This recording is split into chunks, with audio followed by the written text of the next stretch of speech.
Hi, everyone. Welcome back to Find Me a Book podcast. I'm your host, Tav, and today it's just me because I did the other two episodes, the other two books that goes along with this episode, and like all by myself. And so I honestly didn't want the husband on this episode because I didn't want to have to explain to him what has already happened in the other two books, which I kind of will, but it's just more complicated. You know what I'm saying? So if you are confused, definitely go back and listen to episodes 67 and 68. That's book 1 and 2 by Lucy Score. Then you'll kind of remember what these books are about. I had to go back and listen to a couple parts of them because I couldn't remember certain like key things in the story in order to read this third book. And this third book did come out, I want to say last month. And I did read it last month, like right when it came out, but then just the different episodes that I wanted to do, especially with husband being on the podcast, it just kept getting pushed back, and now here I am. Now we are going to be talking about Things We Left Behind, which is the Knockemout book 3 from Lucy Score. But before we do, I want to do a little housekeeping. Like usual, I feel like I like to talk about books that are coming out, books that I've read, books like TBR, did not finish, like I just like to keep you guys updated at the beginning of every episode. And so then we can, kind of plan the next couple podcast episodes and just go from there. Like, I feel like we got to keep up with each other, if that makes sense. The first one, I'm so mad. I'm so mad that I didn't realize it came out at the beginning of this month. But Wildfire by Hannah Grace, she's the one that had her debut novel, Icebreaker. And I didn't realize that the second book came out at the beginning of October until I was listening to a different podcast and they were interviewing Hannah Grace and they were talking about that book. And I was like, oh my gosh, I haven't picked it up yet. So I am going to start reading that one and then hopefully do an episode on it because, I remember I did like Icebreaker. There were, of course, some things that I didn't really like, but overall it was a really good book. And so I'm excited to read the second book. I don't know if they're related at all. I need to look at that. But I'm excited to read this second book of Hannah Grace. The one that I did just read, I don't know how I found it. Honestly, I can't remember. You guys know I don't have the best of memory, but it's called How Does It Feel by Jeneane O'Reilly. And this is like an obsessive, they put it in the category of like obsessive fae, which it was. And it kind of tossed me, really, it did. Like at the beginning, there's a strong female character, love that. She's strong throughout all of it. And she's quirky and I liked that. And she was a little bit different. She's obsessed with like, butterflies and moths and biology. Like she's just obsessed with that. And I love that. She's very career minded. And then, she had an instance when she was young that she like got like sliced from like a little fairy. And so she's been trying to find these like fae or fairies this whole time. And they're like related to these moths. And so she goes into like this fairy ring and she gets transported to like the unseelie, like the fae. And from there, it was good. I'm trying to find the right word for it. It was very like brutal. Like there was a lot of, I want to use the word crude, but it's not like a laughing crude, like when people make like laughing crude jokes. It's like a crude, almost like makes you sick, like these actions happen. There's definitely trigger warnings for it. And I was surprised and I was like, oh, okay. But I kept reading. And then, this fae is very like brutal towards her, kind of like torture and just like really hates her and really makes her go through like all these brutal things. And then he figures out that he like is obsessed with her. Like he loves her. He just is so protective and so like enough that it like causes this war. But then there's like this really big twist at the end that it's like, okay, did she know about this or like, it's not going to make sense unless you read it, but it's like she doesn't know about this twist at the end, but then there's like another twist and she really does know what's happening and what she's there for. And it just like kind of blew my mind twice, where I was like, wait, does she know? No, she doesn't know. But wait, she does know. Like, I don't know. It's, I don't know. It definitely surprised me. I'm going to say that. Would I recommend? I wouldn't recommend it to my mom and sister, honestly. But I would recommend it if you do like fae, if you do kind of like the dark romance. It is a dark romance for sure. It's a dark romance. So if you like that, like an obsessive fae, like the Unseelie, I would recommend it. It was really solid. I think the second one is coming out February. It might be. It might be quicker than that, but I want to say it's February. Maybe I'm thinking of a different book. So yeah, I did read that. And then I mentioned this last week, the Full Measure series by Rebecca Yarros. That is what my mom and sister are reading. My sister read the first one, The Full Measure, and she was like, yeah, cried. And she's starting the second one. She said that she was going to start it last week, but she hasn't had time. So she's starting it tonight. And then my mom is starting Full Measure tomorrow. She's like, I can't read it tonight because I'm most likely going to cry and I have to go to this dinner party. And so I will read it tomorrow when I can cry. I'm like, that's smart. Like you got to figure out your schedule of when you can cry.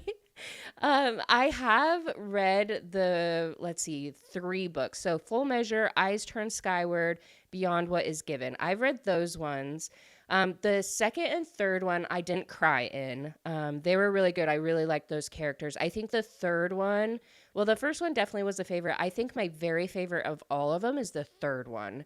And then I think I'm going to skim through the fourth one just because it goes back to the first characters in like the first book, which I'm fine with, but I just don't really care enough to continue their story. But I think something happens in it to cause the fifth book that I'm going to skim through it to make sure I don't like miss any huge plot twists or character development deaths.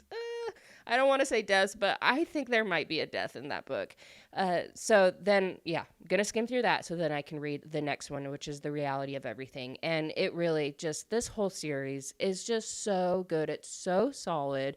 If you are looking for a military romance book, and it just, this is the series, honestly. It is so good. It's so solid. Like, the characters are great. Like, there are a lot of frustrations. Like, in the third book, I was really mad, like, with some of these choices. Like, it makes you feel emotion. It makes you, like, root for them. It makes you, like, right there with them as they go through, like, their different life changes. And it breaks your heart in a lot of moments. It really does make you feel a lot of emotions in this series. And that's why I think I just love it so much, is because it really just makes you feel like you're there with the characters. And you can see like the characters grow and change and become like beautiful people. And it's just really great. I highly recommend that series. And I did start last night, Dear Stranger by Winter Renshaw, which is the third book in her Hate Notes series. And so far I really like it. I think I got to like chapter 5 before I went to bed. And I love this series from her. It is so good as well. And then Liz Tomforde just came out with her third book. I think it is the third book. Yes, to the Mile High series. It's called Caught Up. That one just came out, so I'm excited to start that one as well. And then what I kind of mentioned last episode and the episode before that's the thing. I can't remember what I say when I'm on the episode with the husband. Like, I don't write things down when I should. So I'm pretty sure I mentioned some of this, but not to the extent that I'm going to. So with Jennifer Armentrout, A Fire in the Flesh, which is the third book with Nyktos and Sarah, like his consort, that one's coming out October 31st. And then I saw, this is kind of crazy. Okay. So I saw that third book is coming out. And then I saw there's a fourth book to it. It's called Born of Blood and Ash, which I'm like, okay, that goes to the first series with like Poppy. So I'm like, okay, something's going to happen. That one comes out May 7th. But then I was looking, and there is this book that's coming out in February.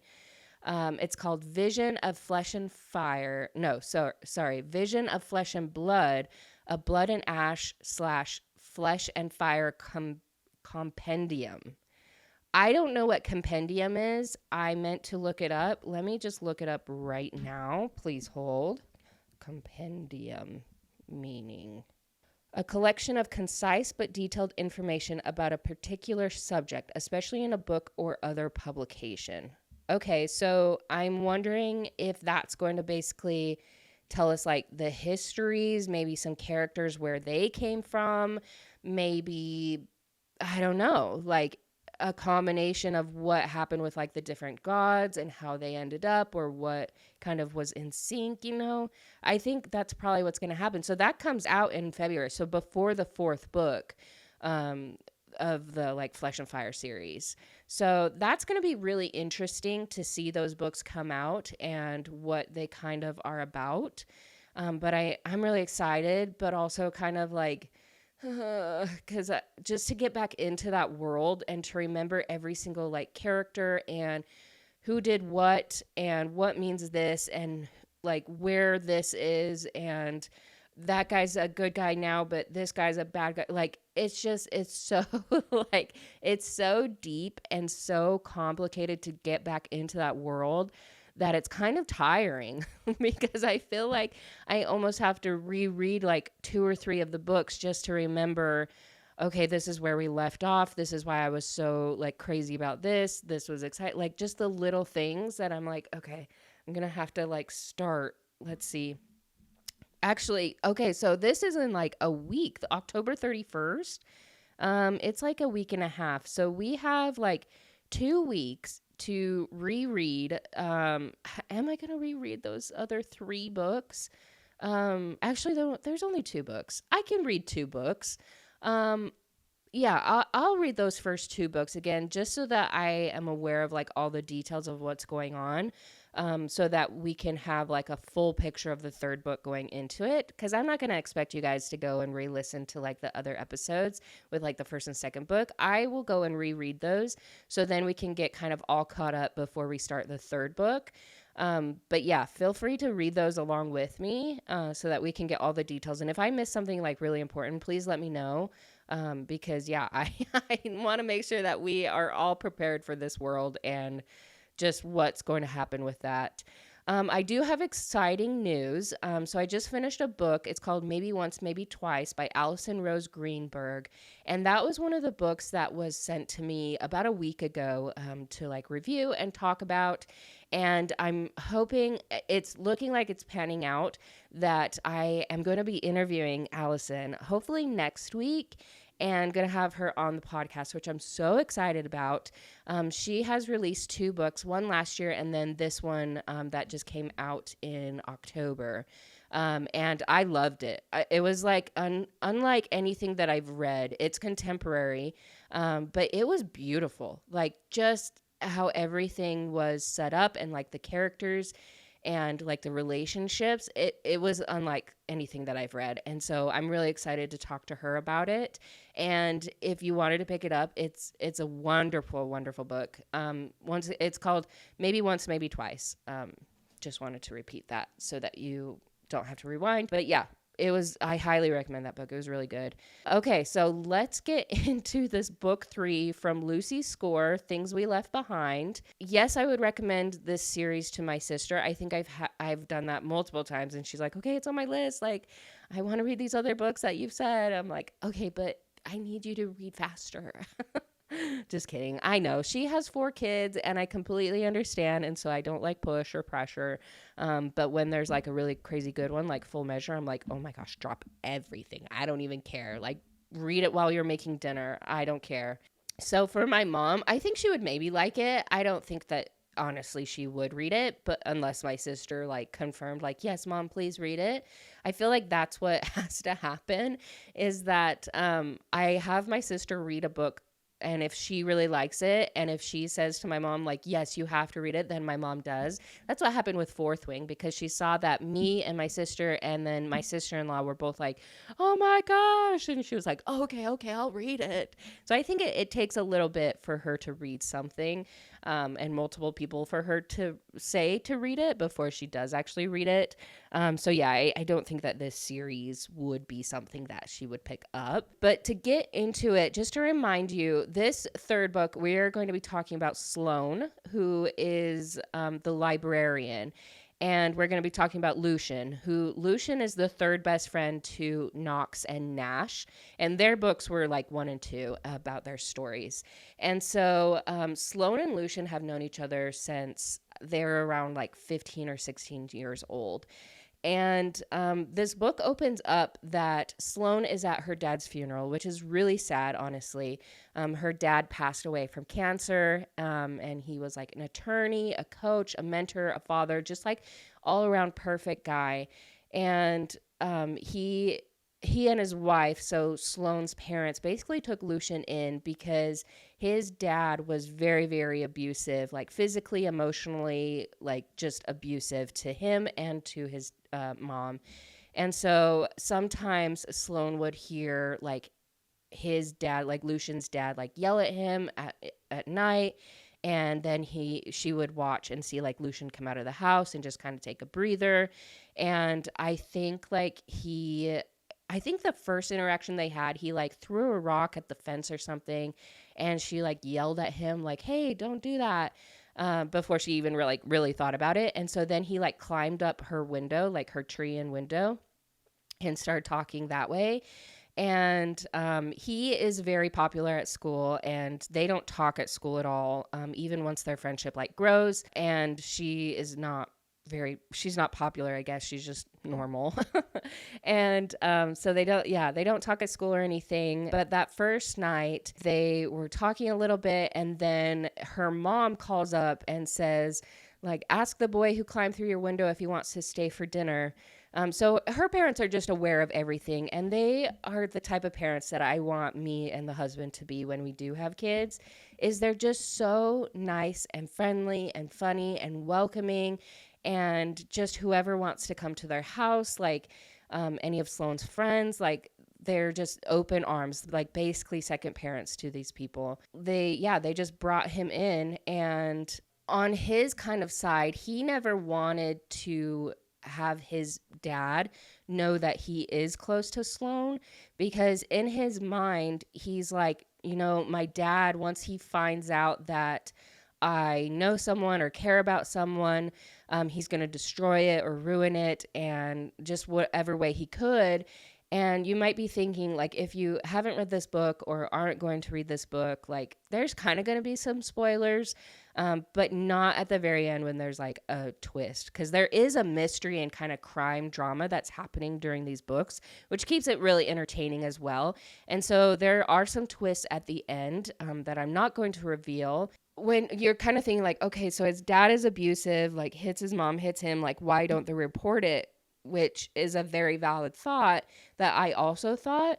But we find out that the chief of police at the time, because they were young, it's not Nash right now, because Nash currently is the chief of police. But this was when they were young. It was Wiley Ogden. He was the dad, like Lucien's dad's best friend. And so he just like turned a blind eye to everything, like the drunk driving and like the abuse and everything. Like he just turned a blind eye. And so that didn't help the situation either. That's kind of how Lucien grew up. But also there's a moment we find out later in the book that the reason why Lucien and Sloane hate each other now in like real life when they're adults, because they just have hated each other ever since they like graduated high school. And we don't find out until we realize that Sloane called the cops or like tried to get evidence that his dad was like beating them. And so she kind of like provoked him, and he came after her. She got it on like film. But when that happened, like, I think she like, I don't know if it was like that instance or actually, I take that back. I think what happened, I'm trying to remember if these were two different separate incidents. I think there was a time when she like she heard them yelling and it got really, really bad. So then she called the cops because she didn't know that the chief of police was going to turn a blind eye. So the cops got there, and of course the chief of police was like, "Oh, this is all Lucien." And so Lucien got arrested, I think for like 6 days, it says, and that's when he like turned 18. He missed his own high school graduation because of her, because she called it in and nobody believed Lucien.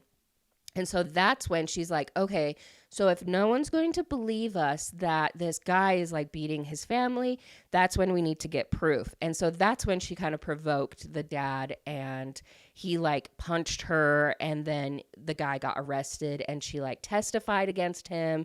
And that's kind of where everything happened. That Lucien was like, you ruined my life. Like, I couldn't trust you. Like, I still can't trust you. And it just completely broke them apart. When it comes back to real life, because it goes back and forth. It goes back and forth between when they were like 16 years old and nowadays. And also it's a dual point of view. So we see Lucien's side and we see Sloane's side as well. And so throughout this whole book, there's so much tension that it's almost like really, really frustrating, because there's just so much hate and so much tension and so much like non-movement of their romance that I was like, oh, like I need something to move. I need something. And so, yeah, he didn't trust her then. And he even says like, you couldn't be trusted then, and you certainly can't be trusted now. So he still has kind of like that grudge against her. During this time, they also are trying to fight or find that Hugo, what's his name? Anthony Hugo. He's the one that tried to go after Nash. He kidnapped Naomi. Like, he's just that bad, like, drug guy. That's kind of, he's had his crime throughout all 3 books. And so we kind of, like, know about that situation. So they're trying to figure out what he's doing, because at the end of the 2nd book, we do know that, like, the former chief of police, like, he had his incident with Tate Dilton, because he had like teamed up with Duncan Hugo, which is the mobster's son. So like Anthony Hugo, his son, to shoot Nash. And it was just kind of like this whole web of things that were happening. And so they thought that Wiley had like redeemed himself for killing the other guy, but then he like comes into play later. And Lucien is also trying to help like Nash and Knox, like protect their women and also protect Sloane, but not let it show that he is trying to protect her. And like at one point, the library like gets burnt down, and it's like really sad. It really is like very hurtful to Sloane. And of course, this happens in this book. And I don't understand. I love it, but I don't understand when these like characters are written this way, which, okay, I say I understand, but and also I don't understand. But it has the trope where he says, okay, in order for us to really get each other out of our systems and not be kind of like have this sexual tension, like we need to sleep together and we need to kiss. And I'm like, I love it, but I hate it so much, because I'm like, that's not going to solve your problems. That's not going to solve it.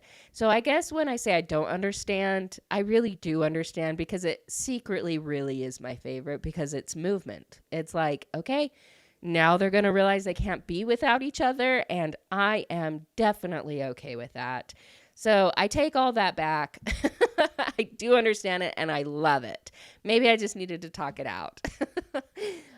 So yeah, they kind of go through that push and pull of like, we hate each other, but we just are so like attracted to each other, and the tension is there, and it just, oh, it's about to burst. And then they like kiss and they make out and they sleep together, and then he becomes like obsessed with her and just becomes like way protective, and almost to the point where it's like frustrating, but it's just like so, I just love it. And you find out that Lucien really is like such a good guy.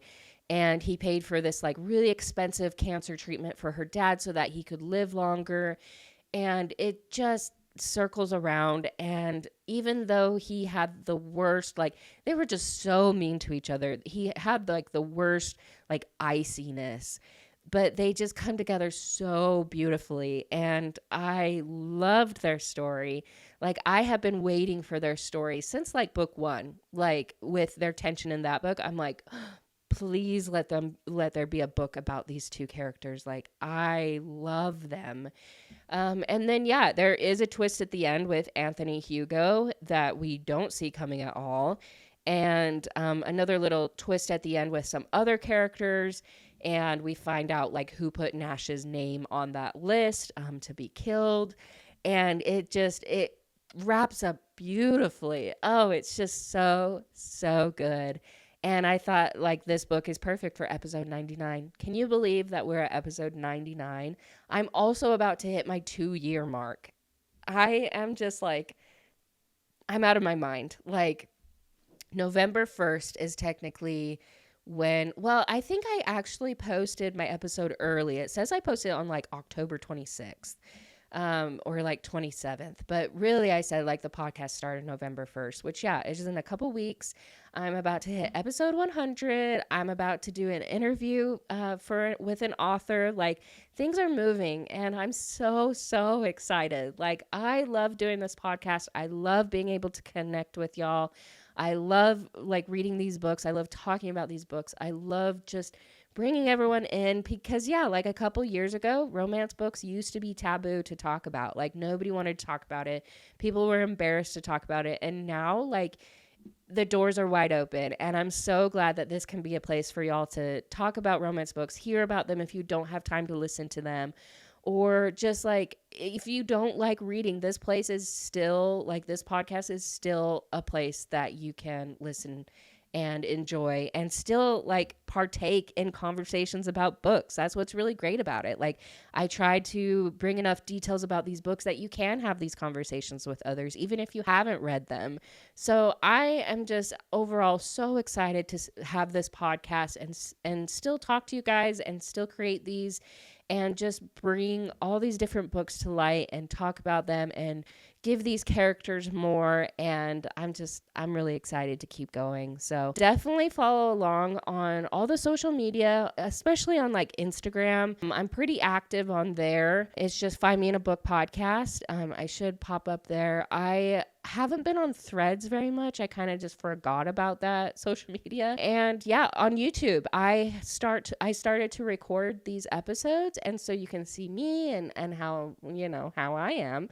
And we can be more involved, and definitely comment, definitely follow along, just whatever you can. Definitely rate and review on wherever you listen to your podcasts. Again, I'm just so excited to be here and talk about these books with you guys. So there are some really, really great things that are going to be happening and great things that have happened. So definitely follow along, and I'm just grateful for everyone that has listened, and I will talk to you next week on our 100th episode.